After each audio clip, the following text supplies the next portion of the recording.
Senator Mr. Marcoleta is President. recognized. May I have the permission, Mr. President, to read your letter addressed to the House Infrastructure Committee dated September 8, 2025? This is to formally approve your request for Mr. Bryce Hernandez to attend your hearing tomorrow, September 9, 2025, 9 a.m. at the People's Center House of Representatives. We expect that he be returned safely immediately after the said hearing to the Senate. So this is very categorical, Mr. President. Their request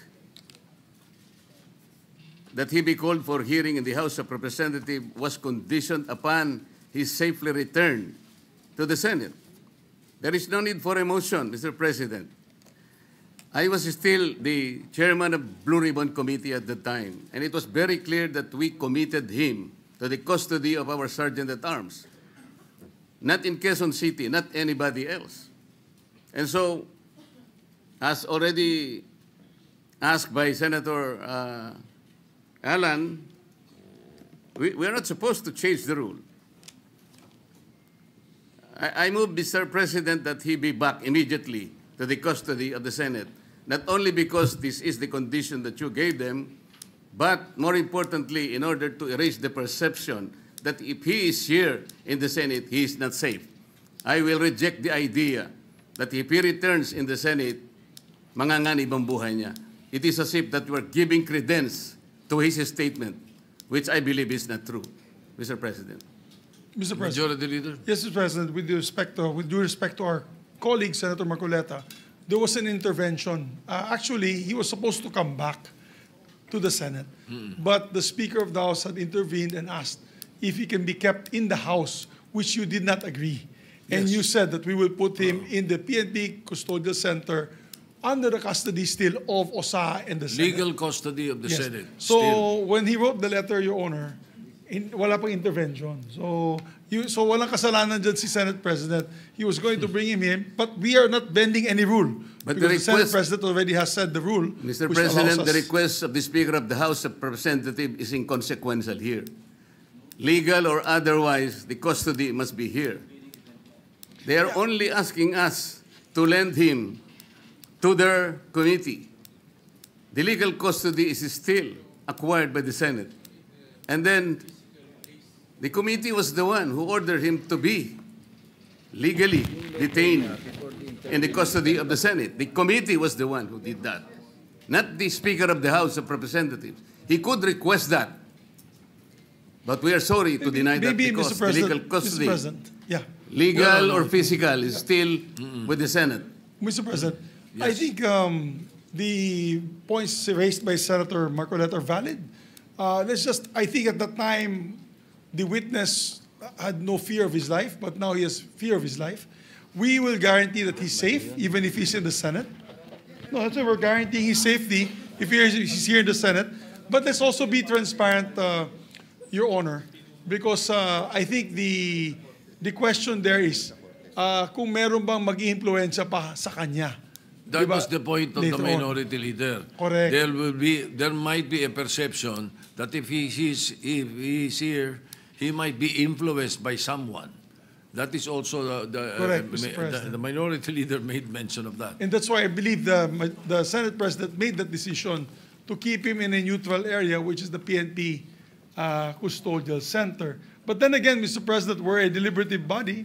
If the body would wish him back here to the Senate, then we can discuss it further. Mr. President, just a quick intervention. Go ahead, Senator Lacson. I would like to echo the earlier manifestation of the Majority Leader.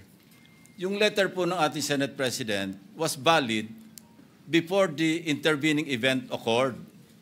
So we cannot invoke the letter of the Senate President kasi wala pa yung intervening event na mayroong request from the Speaker of the House.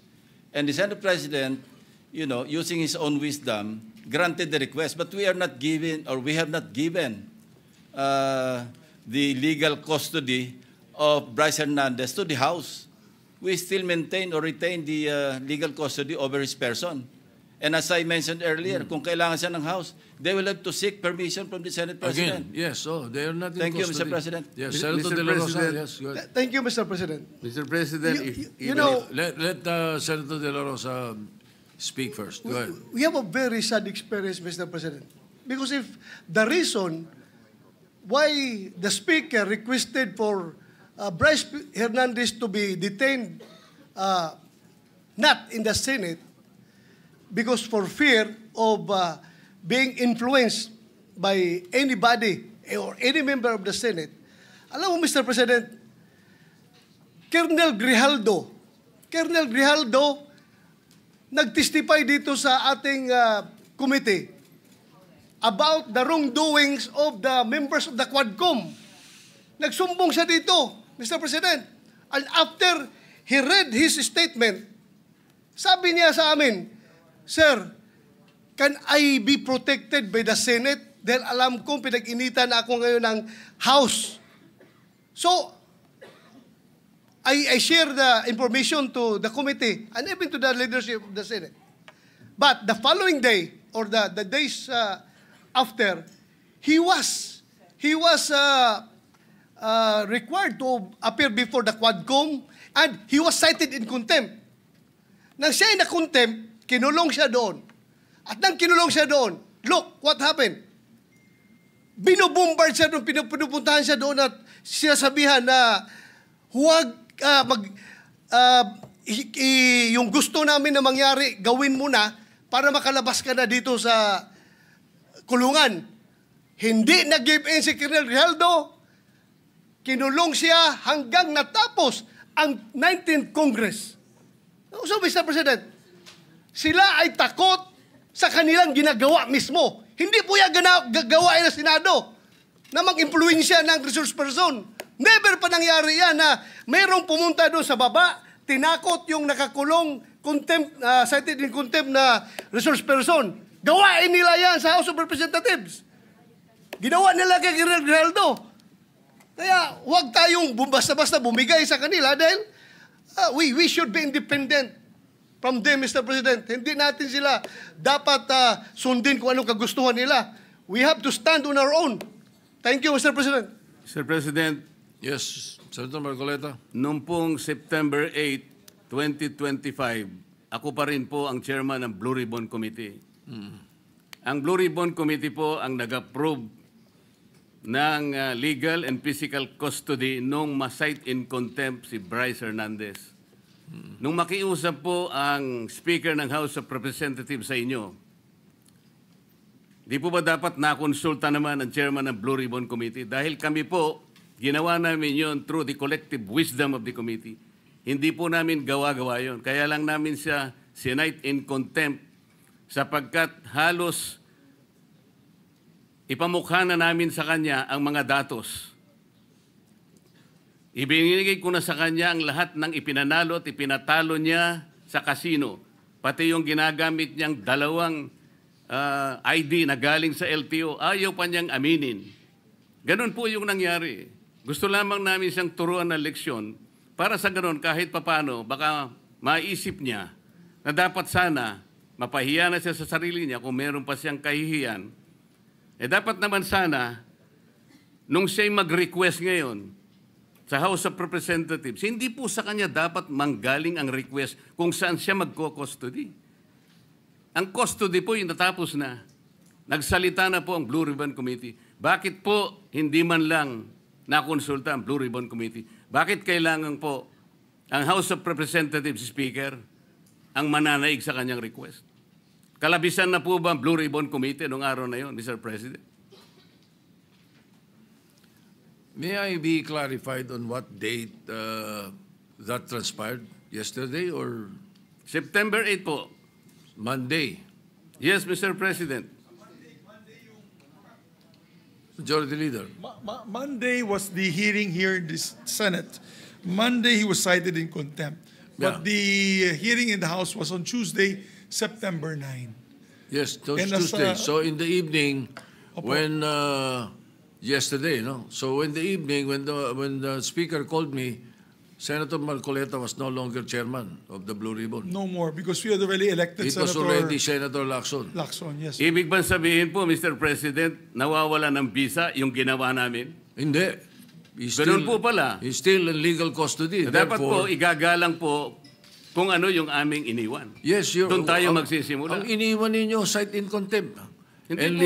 legal Nasa custody legal of the custody Senate. na po ng, He was ng still House. under the legal ng, custody of ng the Senate. Mr. President, may I ask for a minute suspension? Session suspended. Bryce Hernandez, Mr. President. So I think consensus, would you like to make the motion, Mr. President, on where to? Yes, Mr. President, therefore, yes. Can we recognize Senator Senator Jinggoy Can I just make a Estrada is motion, recognized. Mr. President, Majority Leader? I move that we commit Bryce Erickson Hernandez to the Pasay City Jail, Mr. President. I second the motion of the good Any objection? gentleman. Chair hears none. And the chairman of the Blue Ribbon concurs. Hearing no objection, the Bryce Hernandez is hereby Mr. President, the- if I may, but just to put on record that it's with the understanding that the Senate retains its jurisdiction over that person, Mr. President. Just Of to put course. that on record, Mr. President. Of Thank you. course, it has never been the opposite. He was always under our legal custody. So the motion is to transfer that particular person to the Pasay City Jail. Any objection? Chair hears none. Motion is approved. The Sergeant at Arms is hereby directed to transfer Bryce Hernandez to the Pasay City Jail as soon as possible. Just a manifestation, if I may, Mr. Senator President. Estrada, Mr. President, Jinggoy I Estrada think is we have recognized. to ask the OSA to be strict in implementing the rules with regard to the visitation hours of a prisoner, Mr. President. No visitors allowed. Only Lawyers. immediate members of the family, lawyers, priests, etc., etc. Thank you, Mr. President. Yes, the Sergeant at Arms is hereby directed and make a list of those who will visit him. Yes, we'd like to Thank you. recognize Senator Marcoleta, Mr. President. Senator Marcoleta is recognized. Mr. President, meron po pong isang isyong naiwan dahil noong September 8 po, while I was still the chairman of the Blue Ribbon, napagkaisahan po ng komite dahil sa noong September 1, kung maalala po natin, as chairman, I floated the idea na para makatulong po kung merong gustong lumabas na doon sa 15 na kasama sa pagdinig, makakatulong po sila ma-identify po lahat ng mga kasabwat sa anomalyang paglalatag ng mga proyektong pang flood control. Pinload po natin yung idea na kung gusto ninyo, ay kinakausap na po namin ng DOJ, you may be provided by provisional immunity. Of course, pag-aaralan natin kung qualified kayo. Sa nakikita naman namin, basta hindi kayo most guilty at napakarami pong ibang mga requisites doon, tinignan po natin mabuti. After 1 week, Mr. President, dalawa pong mag-asawa, yung Diskaya, ang naggawa po ng sworn statement. Pero bago po niya nila gawin yon, ay siniguro ko po na talagang sila ay voluntary na gagawa ng sworn statement. Kaya yung pong kanilang emissary, sinabi ko, kailangan sumulat muna sila na talagang gusto nilang magsalita at walang halong pagsisinungaling ito. Yun ang option na gusto nila at narinig nila yung aming pinupload na option na sila'y lumabas bilang isang witness, a state witness. Yun nga po ang nangyari, Mr. President, hanggang sa sila nga ay tumestigo sa komite, dala-dala at binasa nila yung kanilang sworn statement. Nang dahil po doon, Mr. President, ay gumawa kami ng sulat sa ating kalihim ng Department of Justice. At yun nga po ay September 8, 2025. Gusto ko po malaman, Mr. President, ano po yung status noon sapagkat kayo na po ang pumalit na Senate President by that time. Yes, the proposal and your intention is indeed, yes, it's laudable. We may be able to get state witnesses there, no? But that September 8, evening of September 8, when I was informed about it, what I did was to decide that the issue be referred to the Blue Ribbon Committee, especially knowing that there will be a new composition the following day. That was quite late at night when I received the notice. Mr. President, if that happens, parang ang amin pong pinag-usapan noon while I was still the chairman of the Blue Ribbon Committee, parang nawalan po ng saysay. Ang mangyayari po noon, with all due respect, baka po ma-compromise o mawala po yung integrity ng proceedings natin. The integrity of the inquiry is very, very important here. Sila po ay pinangakuan namin sapagkat nagpapasaklolo sila, alam nila na may panganib ang buhay, hindi lamang sa kanilang mag-asawa kung hindi yung pamilya nila. Kaya nakita po namin ang urgency. Mr. President, September 10 na po ngayon. Kung sakali pong totoo na nanganganib ang buhay nila, yun pong ipinangako namin na immunity sa kanila na makakatulong po. At yun naman po ang naging courage sa kanila para lumabas into the open and tell all. Nakita naman po ninyo, talagang initially nakapagsalita sila nung inaakala nilang kasangkot po, allegedly, sa mga maanumalyang paglalatag ng flood control projects. Kaya po, ang tanong ko ngayon, kailangan po bang pagpasyahan ng bagong liderato ng Blue Ribbon ang isang bagay na amin na pong naaproba nung kami po ay nandun pa sa Blue Ribbon? Mr. President? Majority Leader. Yes, Mr. President. May I ask for a minute suspension so that both leaders, the former leader of the Blue Ribbon and the newly elected leader of the Blue Ribbon Committee can discuss for just a few minutes this operational matter amongst themselves. May I ask for a minute suspension? Session is suspended. Thank you.